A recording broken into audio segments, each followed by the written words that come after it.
What's up guys, day 2 here, working on these coilovers. So we have the coilovers here. It's a simple 3-bolt on top with the camber plate, and then you got the 1 bolt on the bottom here that locks this thing in. So let's get the tire off this, we'll get this thrown in, and I'll take you through the steps of getting all this done. And again, we're gonna max out the low on this. So I'm gonna tighten up this on the spring and then go as far down as we can on the lock here to get it as low as possible. So let's get to it.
Super simple install. I still have to put the sway bar end link on, but it's just 1 bolt on the bottom, the 3 bolts up top. I got the camber maxed out so it has the least amount of camber that it's gonna have, because I do want to kind of street drive this a little bit, and when we put the angle kit on, it's gonna give massive camber on it. So by adjusting that to the full max to give less camber, we'll actually have the wheel a little bit more straight up and down. And when we go to the track, we'll adjust things as they go. But for now, I want it to be kind of streetable and leave it as is. So let's get the sway bar end link on, get the wheel back on, we'll turn the car around, get the other side done. What's up guys? So we got the coilovers finished, and I'm gonna see if I can show you, but we have started getting the angle kit on in here, and it's in on this side, and I'll film the other side as we do it. I just gotta change the battery out on the GoPro, but yeah, we got everything going, everything goes smooth sailing. The fitment on this is pretty good. Granted that these are the stock tires, and the new ones that I got stick out a little bit farther. We'll get the new wheels on this another day, and then we'll measure for the wheel spaces that we need. But the fitment's pretty good with the angle kit and everything that's on here. So I did have to cut a little bit more of the bumper, and I think I'm gonna have to move this up forward just a little bit, because we're gonna have to cut a little bit more, because when this is at full lock it hits it a little bit. So we'll get to that another day, but let's work on the angle kit.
All right guys, everything's all set. We ended up having to cut a little bit more of the bumper out just so it'll fit better, but once I mount this up and get it all shaved away, this will be nice and get all that set up. But coilovers are installed. It's not as low as I thought it would be, which is actually kind of perfect. The fitment on it, the way it sits, is honestly really good. I'm probably gonna need like a 5mm spacer in the back and a 55, but we'll do that another day. We'll test fit the new wheels and get the measurements for all that.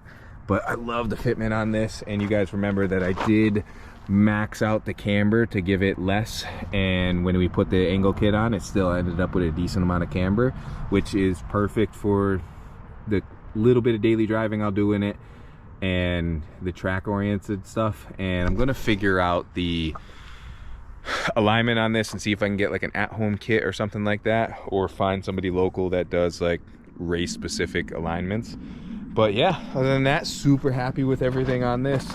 We're coming along. All we got left is 5-speed swap and weld the diff, and we're ready for the drift event, and then we'll worry about paint another time. But yeah, that's it. Super excited. Hope you guys enjoyed this video. If you did, please give it a big thumbs up. Don't forget to smash the subscribe button, and I'll talk to y'all later. Peace.